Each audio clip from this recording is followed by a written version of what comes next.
Kwanza nawapongeza kwa ushindi. Lakini Simba supu ya mkia wa kondoo bila kupasha inaganda nayo.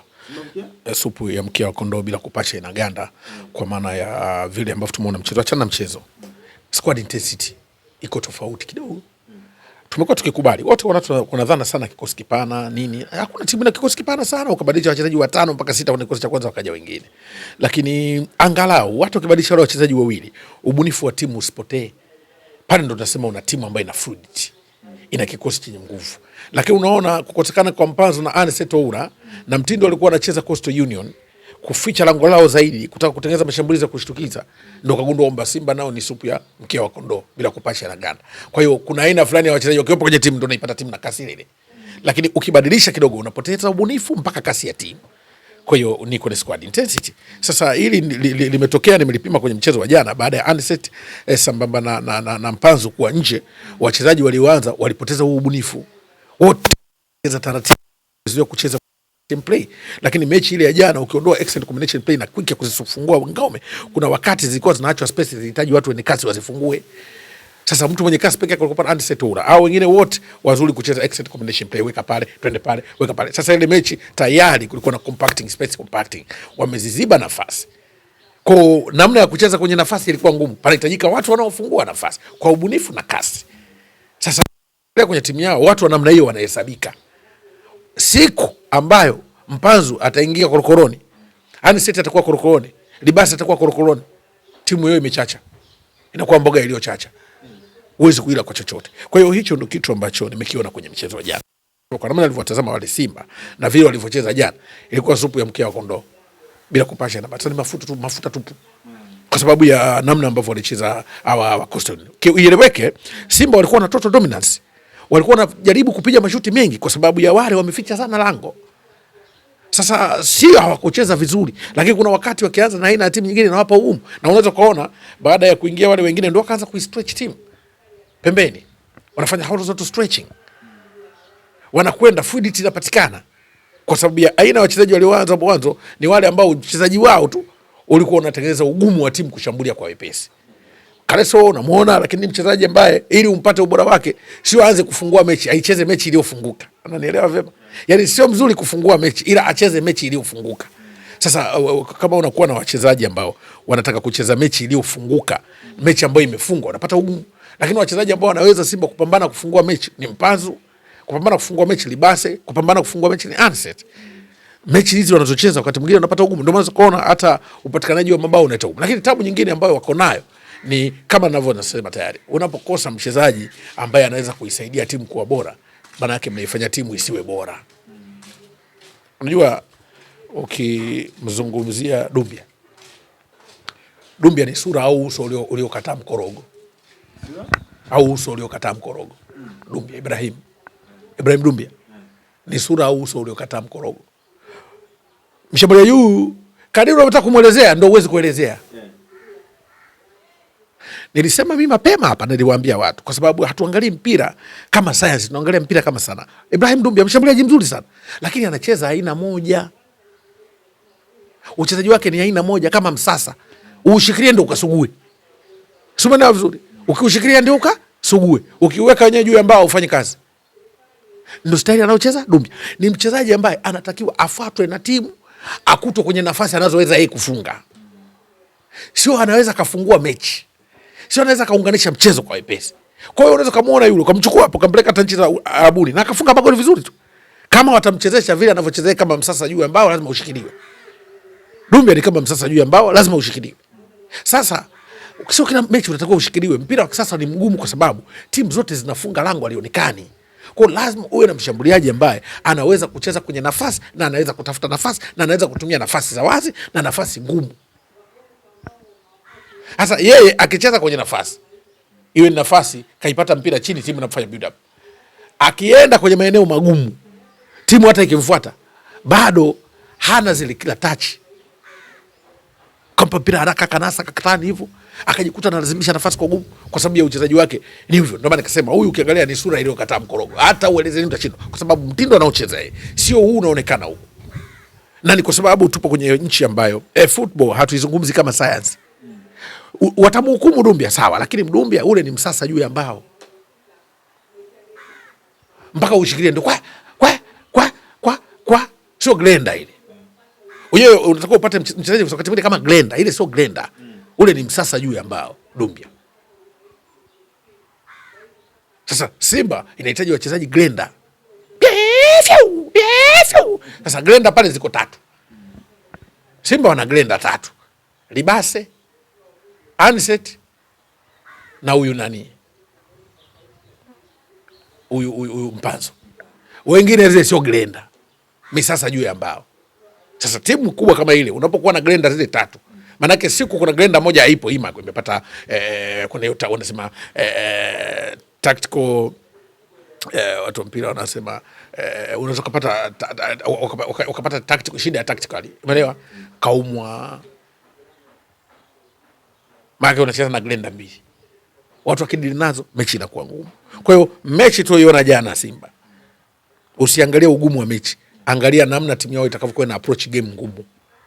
Sasa back to back wanacheza mechi za kimataifa, unarudi siku nyingine wachezaji wanafatiki, unaona vile. Kwa lazima uangalie timu imechezaje, sio imeshinda. Kushinda fine, wameshinda mechi ya 3 wameshinda, lakini mechi hizo wenzako wakiwafungia uwanja wanafunga goli 4, wewe mechi hiyo goli la 3 mpaka msimamie kucha.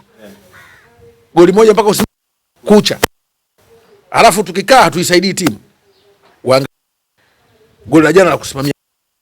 Kwa nini? Yaani kocha imemhitaji mpaka kutumia busara kwa hizi Glenda zangu zianzie pembeni kwanza. Waanze hawa wachoshane.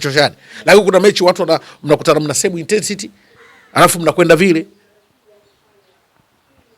Kwa mtu mwenye akili ukitazama Simba, timu nzuri ile, kuna maeneo haina ubora bado. Tatizo la mwaka jana lile tangu alivyomwadhibu Jonathan Soa wanalo mpaka leo. Alikuja angalau Suleiman Mwalimu alikuwepo, lakini Mwalimu tulisema ni mchezaji anatoka mbele ya wachezaji. Na sasa hivi amekuja mtu bora Mwalimu. Bora Suleiman Mwalimu. Sasa hivi ukiwaambia kuhusu Dumbia wanatumia muda ule busara tu, mtoto baba akui. Yaani wanachotumia mashabiki wa Simba kwa Dumbia, mtoto kwa baba akui. Kwa sababu mchezaji yule lazima atetewe. Lakini ni mshambuliaji wa kawaida kwa level anaocheza Simba. Na Simba wale ambao wanajifanya wanazungumza timu imebalance, timu ya Simba haijabalance. Mechi ikifungwa uwanja Simba haijabalance. Kwa sababu timu iliyo balance unaiona kwenye matukio yote, kwenye the four phases of the game, kwenye attacks, defend, transitions, defend to be attack, attack to be defense, balance. Unataka kubadilisha watu, haipotezi balance. Ukipoteza watu basi asipokuwepo fulani haishambulii vizuri, haina uhakika kutengeneza goli. Mpaka waingia wao ndio mchezo. Sasa ukiangalia timu yao kama nanasi na maji, ukinywa nanasi na maji, lazima upate ugwadu. Lazima kibadilisha nanasi na maji. Kwa hivyo hiki ni kitu ambacho kipo lazima kisemwe mapema. Kwa hivyo mimi nimeona hivyo hawa jana. Sawa coach, lakini vipi Dumbia? Shida yake ni mfumo wa mwalimu au shida ni kwamba game ya Tanzania ndio inamshinda? Hapana. Mfumo si nini kwenye football. Mtindo wake wa kucheza sio mfumo. Mtindo wa kucheza. Na sasa kidogo hapo utakuwa mpira tunaozungumza. Mnasema kuna system of play, sio? System of play. Na game model. Game model ya Dumbia, mtindo wake wa kucheza au endana na mfumo na mtindo ni vitu viwili tofauti. Mtindo wake wa kucheza unaathiri mfumo wa kucheza. Mtindo wake wa kucheza, huyu ni mshambuliaji ambaye anakuwa timu imfuate 100%. Hata kama akicheza na link and play, sio kwa kiwango kikubwa. Lakini mkiwa mna timu ambayo mnataka mshambulie kwa nafasi kila mtu aende, huyu umpati ubora wake. Umeelewa? Kwa Dumbia ana namna anavyocheza. Sasa zile radio Walkman walikuwa wanavaa zamani, zinavaliwa masikioni. Alafu uchukue ukalifungia speaker ya nje. Litapiga lakini sio uwezo wake. Umeelewa vizuri? Litapiga lakini sio. Yaani radio ya masikioni unataka kwenda kuipiga speaker ya nje. Unanielewa vizuri? Ndio shida ya yule Dumbia. Kwa hiyo kinachosumbua ni modo, mtindo wake wa kucheza. Sio mfumo wa kucheza wa timu. Duniani kote mfumo wa kucheza wa timu unafanana tu. Ila ya kucheza ya timu inaweza kuwa tofauti. Mfumo wa kucheza lazima tunatoka kwenye kujilinda, kwenye kupanga mashambulizi kwenda kumalizia mashambulizi. Na hata mkiwa mnajilinda mtaenda hivyo, mtajilinda hapa, lazima mtapanga kushanga. Hakuna timu itakuja kujilinda itakufunga, sijai kuona duniani. Kwa hiyo inawezekana yale magoli aliyopata kutoka kule alikokuwa pengine alibahatisha. Sio alibahatisha, kule alikuwa anacheza vile alivyo. Watu wanakwenda, angalia magoli yake yote mengi. Yeye na golikipa ka press kafunga, kaenda kapiga free header, kapiga cross, mechi watu wanacheza wazi. Umeelewa? Anakwenda magoli yake yote kafunga ile. Ni kwa sababu hata nyinyi mashabiki wanafiki tukisema mambo mnatukasirikia. Ndio wakati mwingine nasema sio ni matusi, lakini nasemaga vitu vyepesi tu. Tuna haja sana watu kwa makocha wawe wachambuzi. Wakati mimi nazungumza kuhusu Dumbia, sika watu walinielewa. Nilisema Dumbia anacheza mtindo mmoja. Dumbia anacheza mtindo mmoja. Magoli yake yote ambayo tunaonyesha kwenye zile video footage zile za YouTube anafunga mtindo huu. Sasa hiki kitu hawezi kujua mtu asiyekuwa anajua mpira. Kwa hiyo naweza tusiuone ubora wake hapa kwetu, kwa sababu hapa kwetu Simba akicheza mechi anafungiwa uwanja. Kwa lazima uwe na mchezaji ambaye anacheza kwenye pressure. Huyu hataki pressure. Kwa waliyemleta ndio hii tabia tu, watu watakusajili wachezaji, si watu wa mpira, ila wanatumia watu kusajili. Kwa hiyo unakutana na agent, yeye anauza mchezaji. Atakuletea video zile, mtachunguza, mtasema huyu mwamba una mwili ule. Lakini magoli yanayofungwa kuna mtu anaweza akanaanalyze. Kuna mtu anaweza kusema mtindo huu unafaa. Unanielewa vizuri? Hicho ndio kimkumba Dumbia. Nitakupa mfano mwingine tena. Unamuona Sharulile. Kwa nini Mamelodi alikuwa apate nafasi sasa hivi?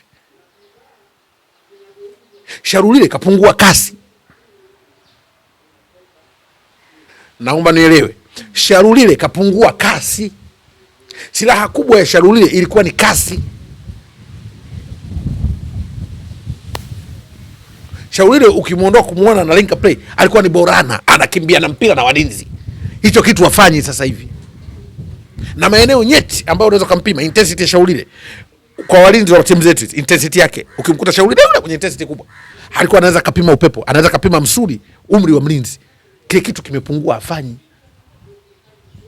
Ligi yetu sisi pressing zake za kawaida, kwa sababu wakati mwingine watu wana create fumble tu eneo dogo hapa na hapa, wachezaji wacheze kwenye pressure.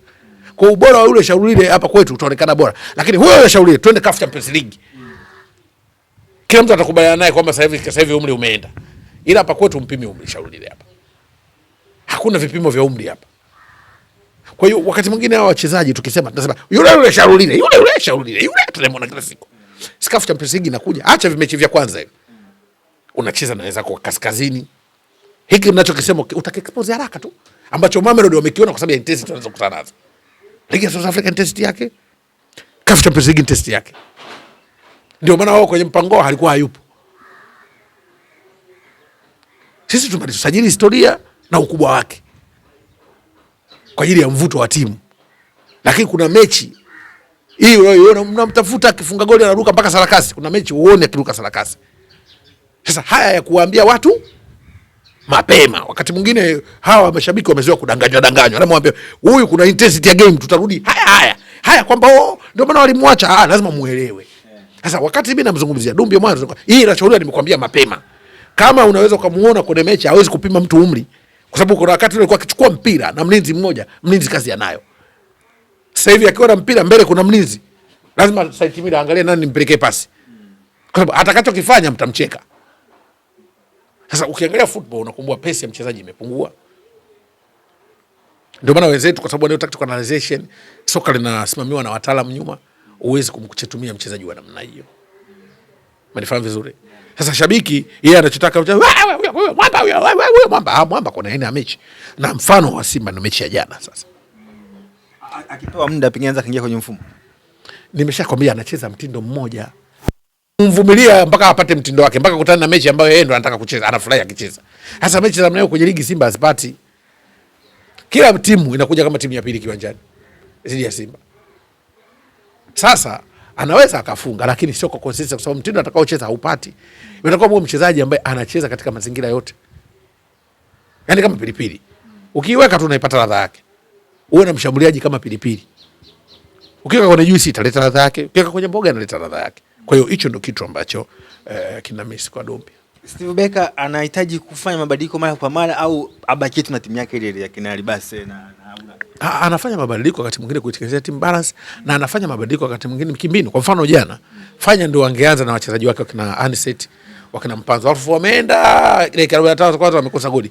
Zile movements na wanazozifanya, umeelewa? Alafu wamechoka, timu sinakuwa ngumu. Kwa wakati mwingine unaanzisha wachezaji wengine kwa tactical consideration kwamba waende, alafu baadaye niongeze kasi, kwa sababu hawa watakuja watajilinda. Ajibu waanze na watu fulani, baadaye niongeze kasi. Hiyo ni mpango, ni mbinu ya kocha pia. Ila sasa inachotakiwa, kuna mechi unaweza ukaja hivyo watu wakangata meno, lazima una wachezaji ambao wanapata ubunifu. Sasa wakati mwingine nikikwambia Simba usajili wa dirisha dogo, dirisha kubwa wamechemka. Simba msimu huu usajili wa dirisha kubwa wamechemsha. Kama Yanga na Mohamed Hussein dirisha lile, Zimbwe peke yake ndio mchezaji mwingine akina Seane ayukuu Celeste wote wanakaa uchafu. Simba usajili wa dirisha kubwa wamechemka. Sababu leo wanaobeba timu ndio ile ile. Yale ya Yanga mawadondokea Simba. Na yote Simba ndio anaimarisha sana Yanga. Wanatumia muda mwingi sana kwa kukosoa Yanga bila kukosoa timu yao. Na wachambuzi unafiki. Baada muisaidie Simba inafanya vibaya, mnataka kuaminisha Simba. Simba wazuri wale mbele ya Yanga wale, wazuri wale. Wazuri wanautoa wapi? Tunataka kulazimisha vitu ambavyo hamna. Baada muambie wana matatizo mnaanza kuona wazuri. Wana uzuri gani? Sababu sasa hivi utasikia kikosi ya nusu. Nyinyi wachambuzi unafiki nyinyi. Simba unataka kusema wazuri wa Simba wako wapi sasa hivi? Sasa timu yao sasa hivi kama shati la vifungo vya shule. Unahesabu kile kikikatika kifua wazi. Sasa kuona timu kama shati la vifungo vya shule. Alafu unakaa tunazungumza kabisa hivi, hii timu asipokuwa Mpanzo, Anicet na Libase, wewe unamtamani Luemba umuone mule ndani. Luemba kazi yake kutetewa. Sio mchezaji ambaye utasema utamuona acheze vizuri.